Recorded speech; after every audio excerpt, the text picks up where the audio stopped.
Welcome to the NASCAR Field Filler Podcast, where you can get the latest results, fantasy picks, and news every week in the NASCAR racing world. We just got one more spot left to fill, so let's give it to our host. Here he is, Vanilla Wafers. What's up, everybody? Welcome to the back of the field. This is Vanilla Wafers, and thank you for tuning in to the Field Filler Podcast. I hope you all are ready for the fifth race here of the playoffs, because NASCAR makes a return to Talladega Super Speedway, the last Super Speedway race here on the schedule for the 2022 season. We have had 5 crazy races at all of these racetracks. I'm including Atlanta Motor Speedway since they run the same type of package, and I really don't expect this fall Talladega race to be any different. In fact, I think it's going to be more chaotic as we are halfway through the playoffs here in the 2022 season. The round of 12 for the Cup Series as well as the Xfinity Series. And you also got the round of 8 in the Truck Series. So this is a huge race weekend for a lot of these drivers and teams. Most of them, the big thing is they're going to try to avoid the big one, because we all know the big one's going to happen in each one of these races. And the second one is, how are they going to wind up in victory lane at one of the most iconic racetracks on the NASCAR racing schedule? We're going to talk about our top fantasy picks here for this weekend, because let me tell you, you want to be really smart here with your fantasy picks this weekend, because this could be the difference of you scoring 50 points this weekend to having a stellar 200-plus point weekend, just based on who can stay out of trouble. We're also going to talk about this week's news. There's some big news that came out here this week. But before we get into all of that, let me first talk about something that I mentioned in the last episode that I feel like I need to restate and kind of make some corrections in what I said, and it's regarding the safety with the NASCAR Cup Series cars. Now, if you guys were listening to the last episode where we talked about the Texas final results and the biggest takeaways, I was very aggressive on my statement on where we should go with safety and how we should address this situation, as I kind of pointed at a lot of people saying it was really their fault and that people are taking this way too seriously. That was a really, really bad take on my end. And it was the wrong choice of words while talking about this safety issue, because I need to really take a step back and understand why fans are so upset about these safety situations. And that is because we've lost one of the best NASCAR drivers of all time due to lack of safety, Dale Earnhardt. And I really felt like the way I was addressing it was almost just like, hey, you guys wanted to see that happen. You guys wanted to bring that back. And that was totally the wrong way to take it, and I really do apologize about that. I think what really got me upset, and actually this is what got me upset, is the fact on how much people spewed hate on NASCAR for this situation. It seems like whenever NASCAR makes a mistake or could be affiliated with a mistake, people will get on everything, and I mean everything, and show how much they hate NASCAR. They think of it as one of the worst sports ever. They think whatever's currently going on in NASCAR is the worst thing ever, and that they don't care about anything or anyone, and they're just here to raise hell. And that's what drove me crazy, because I saw so many people just hate on the cars and say, why did we jump into these cars to begin with? Why do we have even NASCAR running anything about safety? Why are we trying to kill our driver? It was crazy. It was crazy seeing how all these bits of news going on. I understand people's frustration. I really do. And I'm not trying to say you should not be frustrated. What I'm saying is people got to give NASCAR a bit of a break. And what I mean by that is let them know that you're upset by it, but don't just tell them that they are the worst pieces of crap ever to exist. I see it all the time and it drives me crazy. Or let them know that the route they're going is the worst possible route in NASCAR history. The next gen cars provided some amazing races, lots of competition, 19 different winners this year. That's insane. Is there safety problems? Yes. Does it have to do with the durability going on with the front and back ends of the cars? Yes, it absolutely does. And that was something NASCAR was trying to work on, because they wanted a car that was more durable. The Gen 6 car would fall apart and people were outraged by it. Well, they went a little too far with the durability, and now safety is a concern.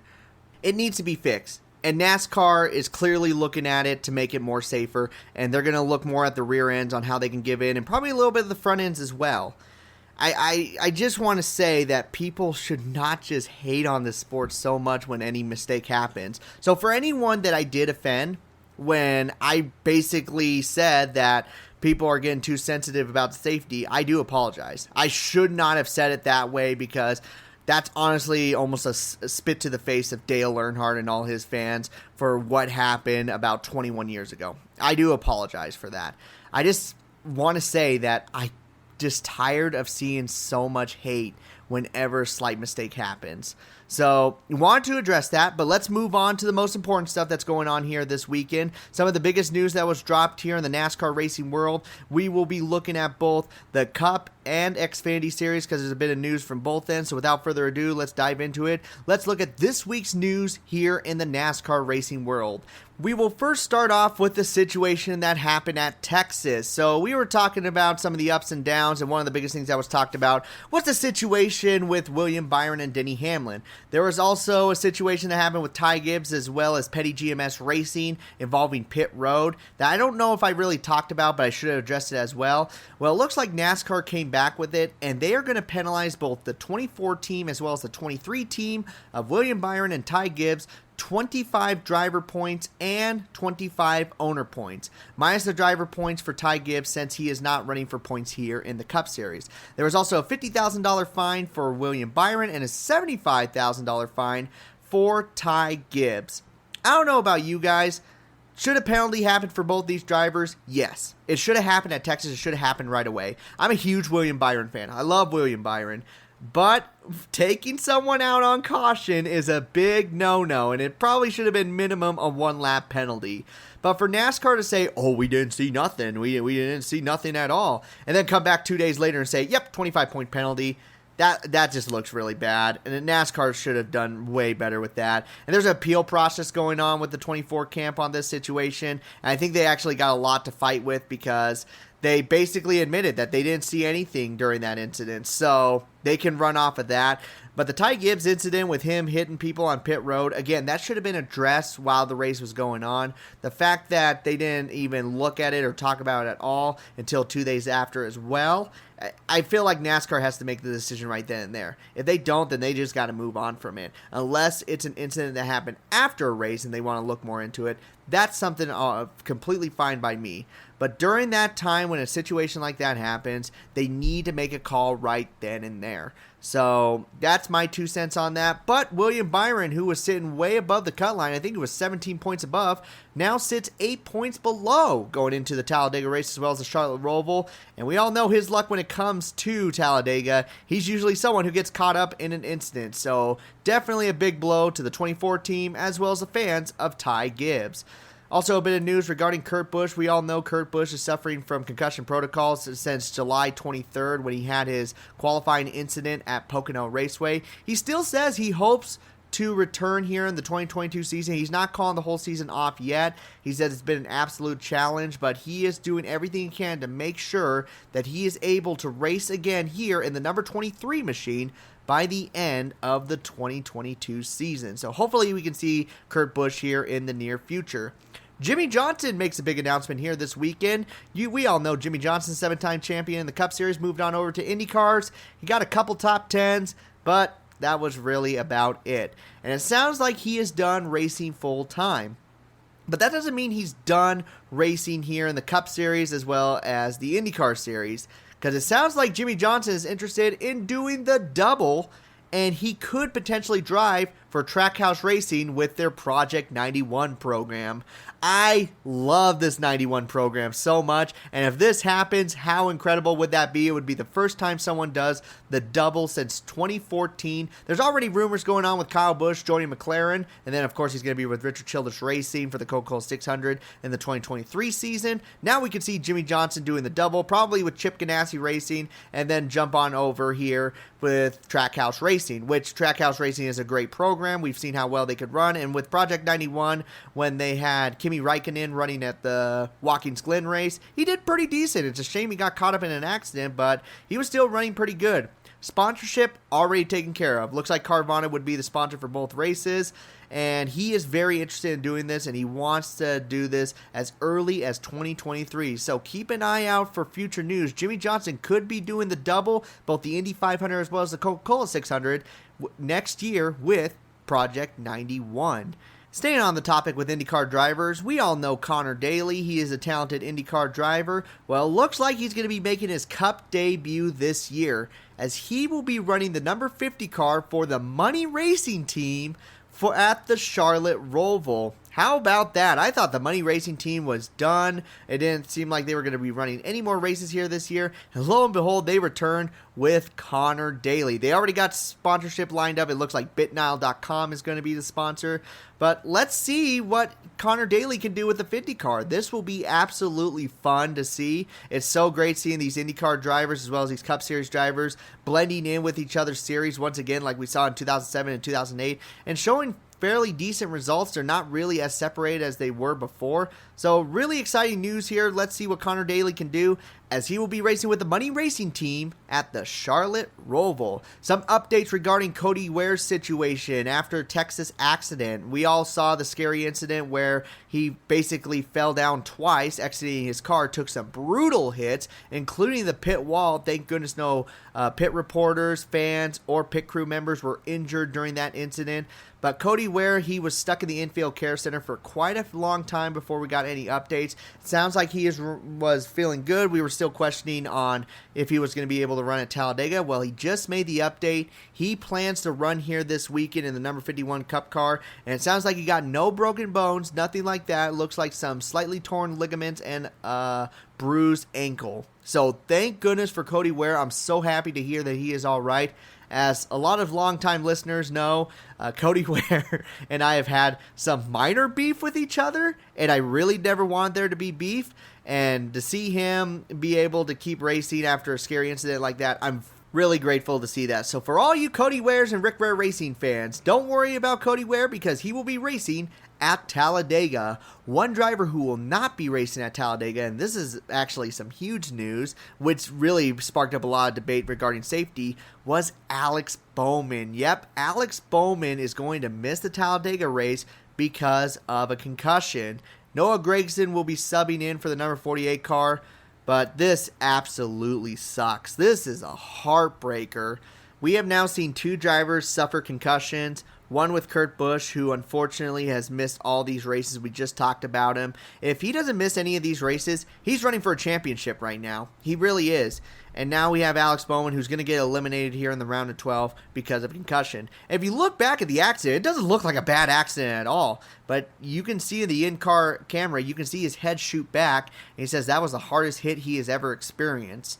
So definitely, again, this calls up the safety situation, and it really irated people. Like I said, I totally understand that. I totally understand the scariness of that, especially with Rex looking as innocent as that.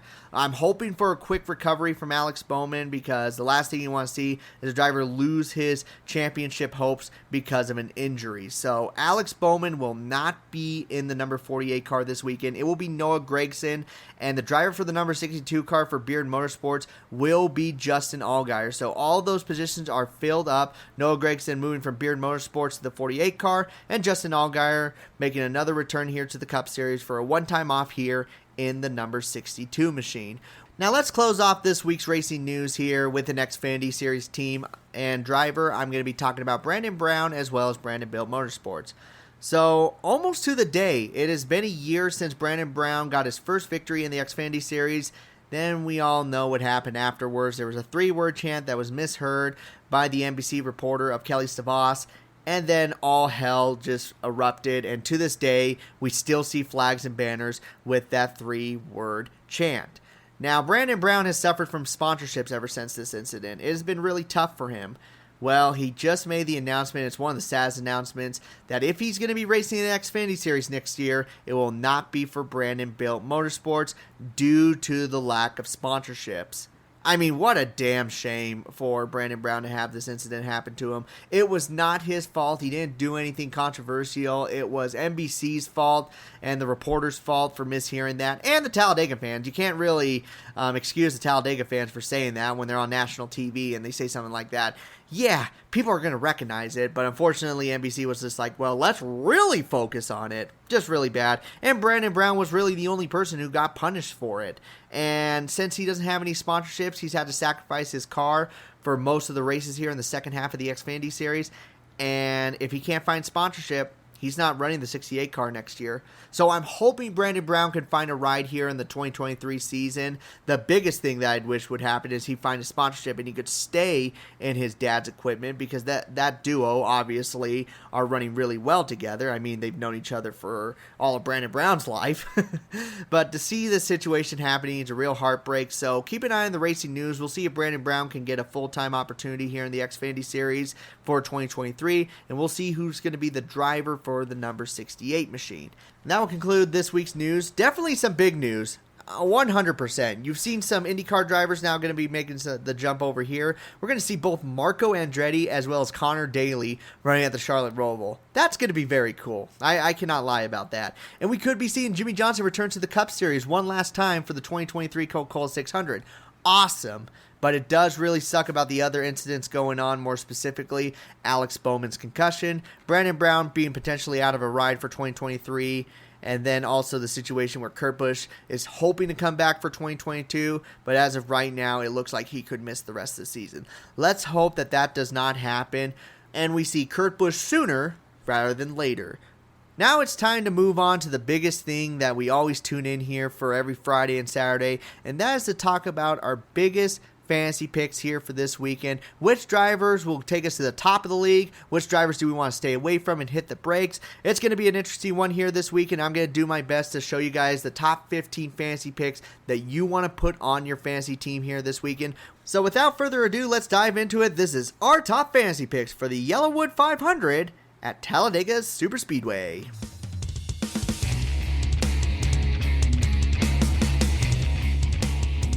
Alrighty guys, so you already know how it is. We usually pick between 3 to 5 drivers that we feel very comfortable with collecting the victory here this weekend. Lately, that has not been the case, but they've still been scoring a lot of good fantasy points. Mostly 2 out of 3 of them do.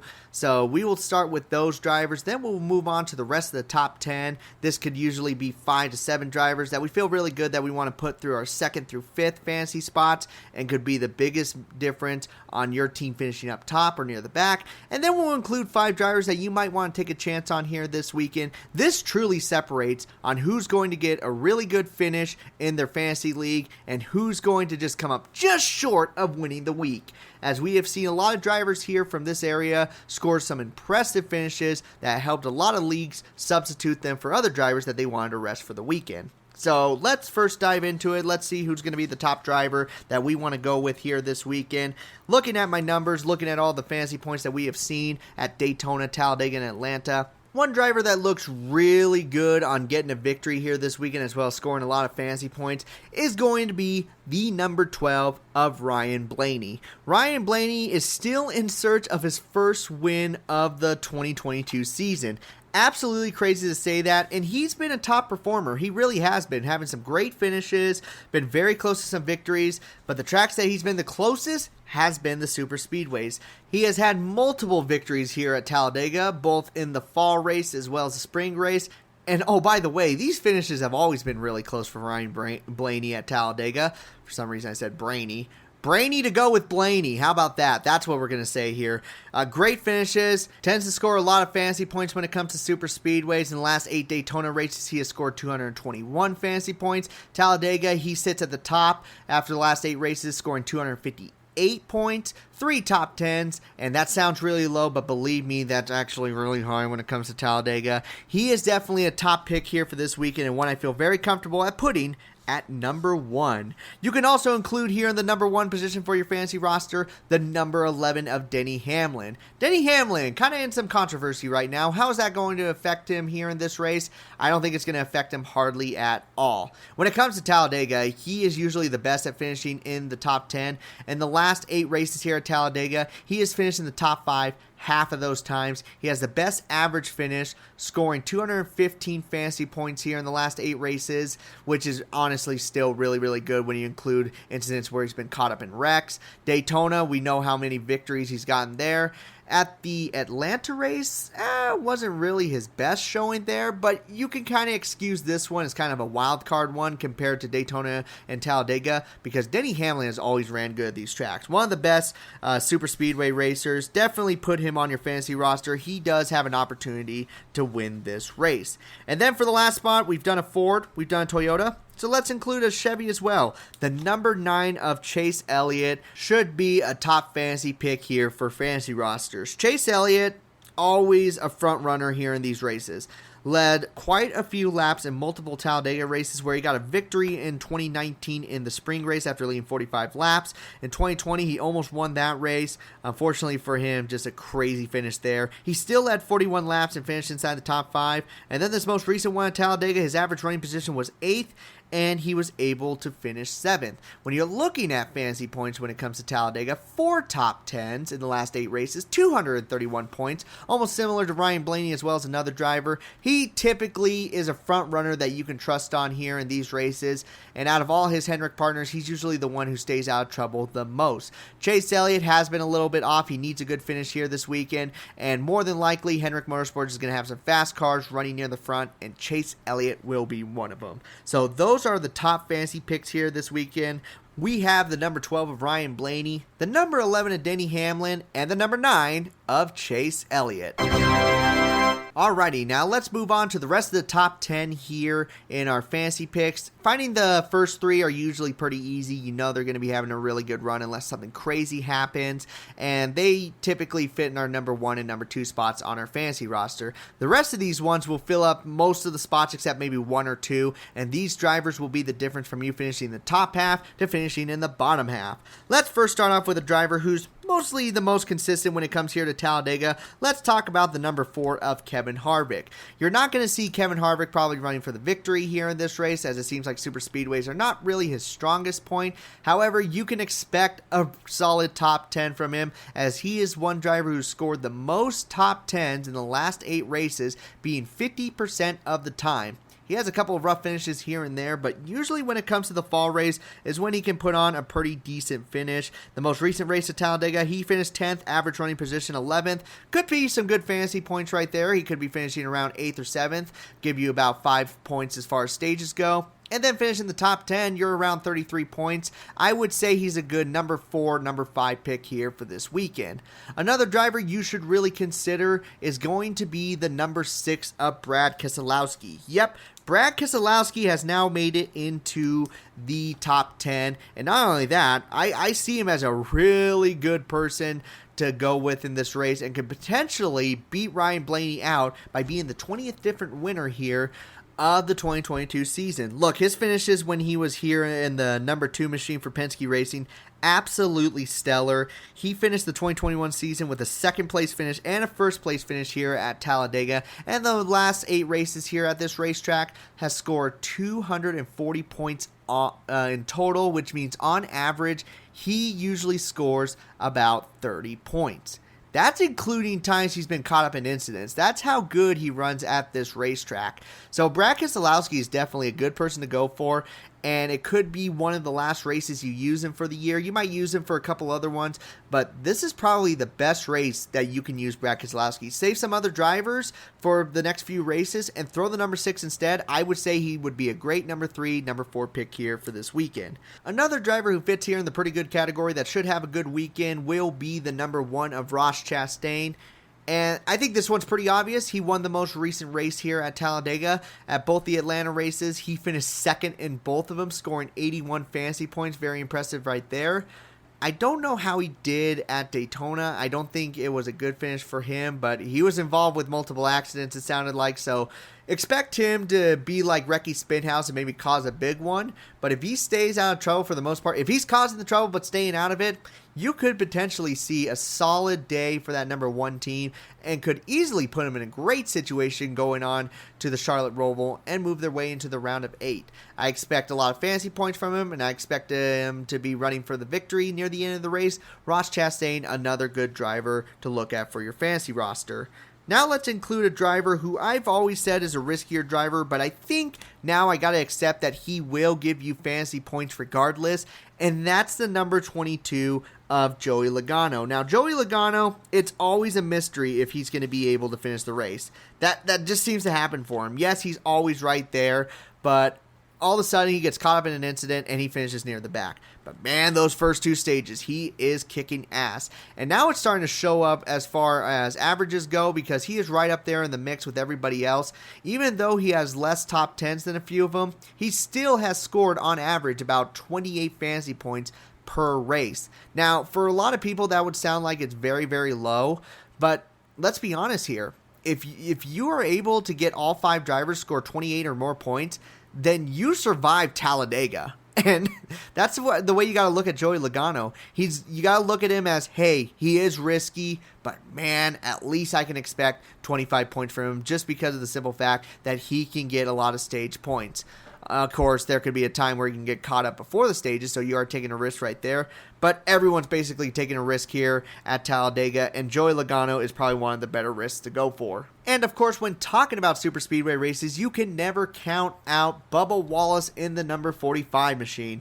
Basically becoming one of the best super speedway racers in the Cup Series currently. I think he's still behind people like Denny Hamlin, but he still has some really good results. I mean, yes, everyone says, oh, it was a rain-shortened event he won last year, but still, he put himself in a position to get that victory, very close to winning the Daytona 500, very close to winning multiple other super speedway races this year. He might not have as many top 10s or fantasy points scored in a race compared to Daytona, but it's still a really good racetrack for him, and you're putting him along with the mix. I would almost consider him someone similar to Ross Chastain. If he's there close to the finish, then he is going to be running for the victory regardless. So again, another good person to go with here this weekend. Another driver who tends to be here really consistent when it comes to super speedways is the number 17 of Chris Buescher. Yep, you're going to be getting both of the RFK racing cars, the number 6 and number 17 here in the top 10, and there's plenty of good reasons. One, obviously, they won both the duels earlier this year, so they have shown that they are really good at super speedways.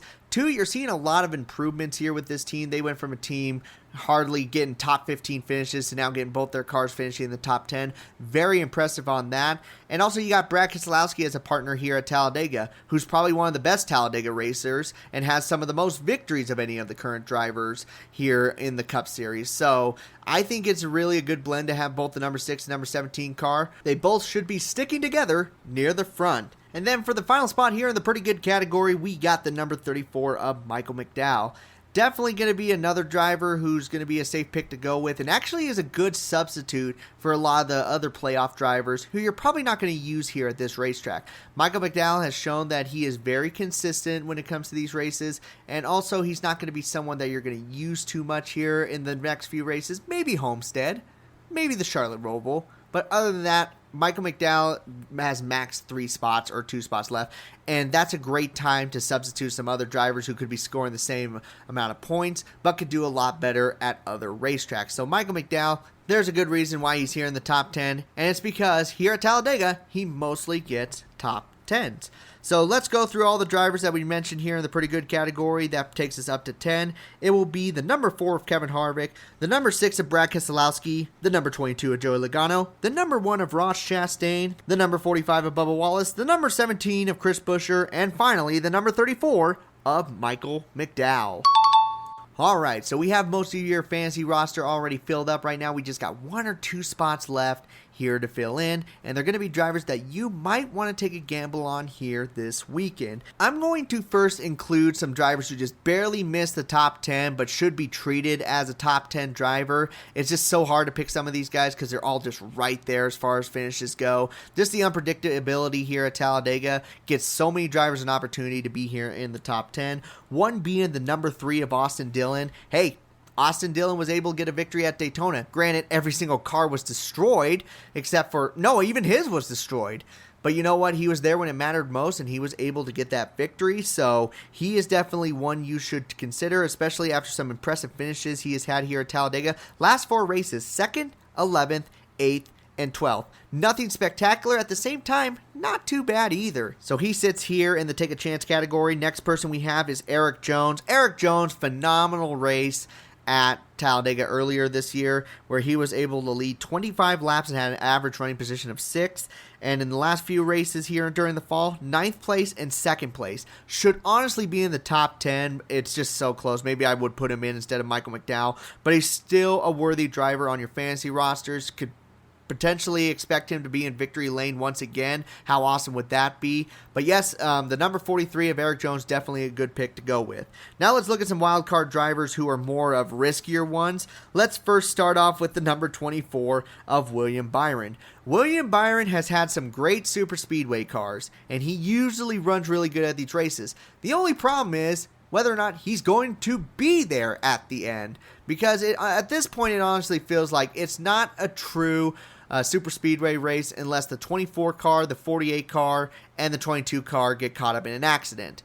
That's honestly how it feels like. However, if William Byron is able to get away with all these incidents, then he can do something similar to what he did at Atlanta, and that was take the victory. So potentially a driver who could be a great payout for you, but at the same time could be a driver that can let you drown due to how many accidents he gets involved in. And then we got the number 19 of Martin Truex Jr., who's kind of in a weird position per se when you look at drivers at super speedways, because before the 2022 season, his finishes were atrocious. You didn't want to trust him at all. I mean, 12th place finish, 31st, 23rd, 23rd, 26th, 20th, 23rd, 26th, 23rd. Those are his last few finishes at Talladega in the last 5 years. Just bad finishes. And then this year, he's looked like he's one of the best super speedway racers. Been very odd. A 5th place finish here at Talladega. Led many laps in the Daytona 500, and I do believe he did the same in the Coke Zero 400. I mean, looking at a long standpoint, yes, he hasn't had great finishes, but the next gen car this year, he's been doing pretty good. Definitely someone to take a gamble on. And the final one we're going to take a gamble on here this weekend is going to be the number 31 of Justin Haley. Yep. Kaulig Racing comes back into the talk of potentially getting a super speedway win, and Justin Haley, after an impressive finish last race at Texas, definitely includes an opportunity to be on your fantasy team. He's going to be probably in a position in the garage area, and you're also going to be looking at your other drivers as them being more consistent drivers that you feel very comfortable finishing up front. However, if he keeps making steps in the right direction for this team, and they can do anything similar to what they did in the Xfinity Series in Justin Haley, then put him in. There's a chance that he could be running for the victory and could snag the victory against drivers who haven't gotten a win yet, like Ryan Blaney, like Martin Truex Jr., like Brad Keselowski. He's going to be right there in that mix, running for that victory if he stays out of trouble. He is one of the most talented super speedway drivers right now in the Cup Series, and definitely worth taking a gamble on here this weekend. So those are the 5 drivers that you want to take a gamble on this weekend that could be great for your final spot on your fantasy team.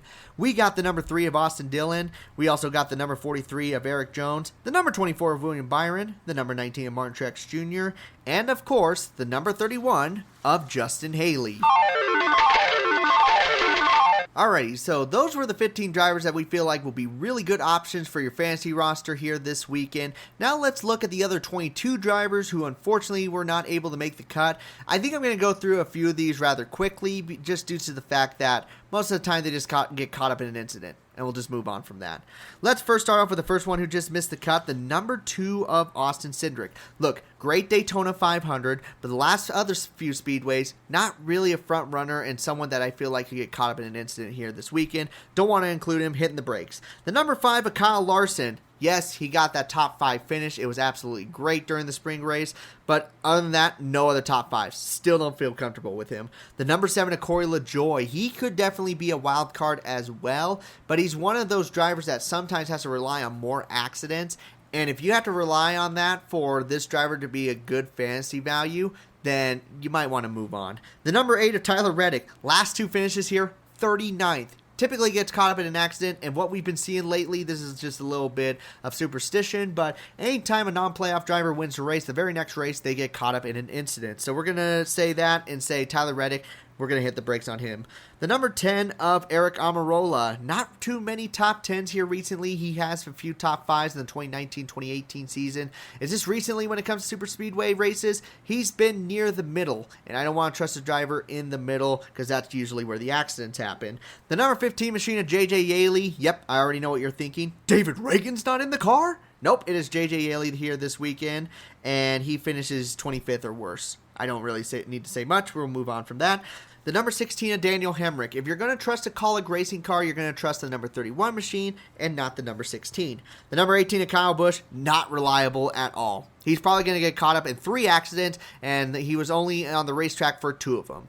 That's how unlucky he has been. The number 20 of Christopher Bell, yes, a top 5 finish in the 2021 fall race. Other than that, mostly gets caught up in incidents, and he has a really fast car right now. I would trust him at all of the round of 8 tracks, but as of right now, let's sit him out. The number 14 of Chase Briscoe, I forgot about him. I'm so sorry, Chase Briscoe. We're going to put you a little bit out of the numerical order, but Chase Briscoe, mostly finishes have been outside the top 10. He usually relies on having to stay out of trouble too, so that's why I did not include him here this weekend.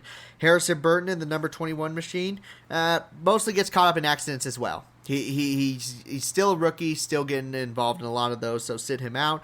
The number 23 of Ty Gibbs, he's just trying not to piss off NASCAR or any other drivers out on the racetrack again. That's his main motive, so yeah, we're not trusting that.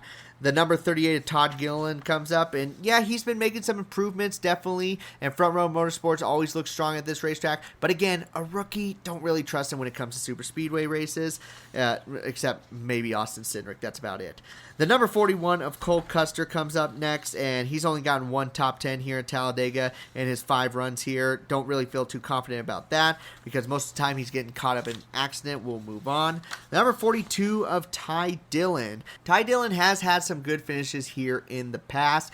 The only bad finish I truly see here is actually his most recent run here at Talladega. But at the same time, he also does rely on a lot of accidents. He typically stays out of them. But again, I don't know if you want to rely on that too much. It could be one of those races where only a small accident happens that only takes out a couple cars. Then at that point, he's only going to be finishing at best like 22nd. Don't really trust that too much. Number 47, Ricky Stenhouse Jr., he's mostly in the wrecks. Yes, he's had some front finishes and stages, but Joey Logano sometimes finishes the race, while Ricky Stenhouse Jr., he's typically in the garage area by halfway point. Then we got the number 48 of Noah Gragson, substitute drivers. I've said in the past, don't really trust him too much. We'll move on. We got the number 51 of Cody Ware. Great that he's here in this race. Really excited about that. Only issue is he is also one of those cars that truly relies on staying out of accidents to finish near the front. So keep him out. The number 62 of Justin Allgaier. They're kind of in a similar situation as the number 48 team. Don't like substitute drivers. Yes, they sometimes have some good finishes where they can get top 10s here or there. But at the same time, they're also another team that just relies on staying out of accidents. Then we got the number 77 machine. This is being run by Landon Castle here this weekend. Best finish 14th in the last 5 years. We'll move on. The number 78 of BJ MacLeod. His best finish in the last couple of years has been 25th, and don't really want to rely on that. And then we got lastly the number 99 of Daniel Suarez, who at this track has not finished in the top 10 since 2018 when he was driving for the number 41 machine.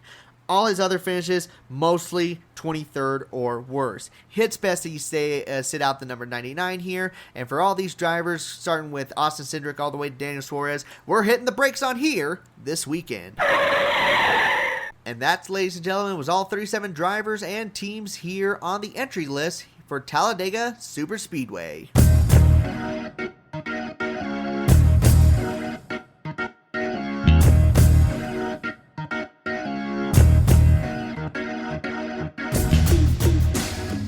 And that will conclude our Final Fantasy picks here for this weekend, guys. Thank you so much for listening. Should be an absolutely crazy race at the very least. That's what you can expect here at Talladega. So I expect chaos, and I also expect a lot of fun here this weekend, so make sure to tune into that. The race will be running here on the NBC network, not USA, and the race will be starting at 2 p.m. Eastern on Sunday. If you want to follow me on any social media, you can do so at YouTube at Vanilla Wafers. I'm going to be trying to upload a video on Sunday. It's going to be related to Brandon Brown, so can't wait to share that with you guys. But again, that's at Vanilla Wafers on YouTube or TikTok, which is at Vanilla Wafers 44.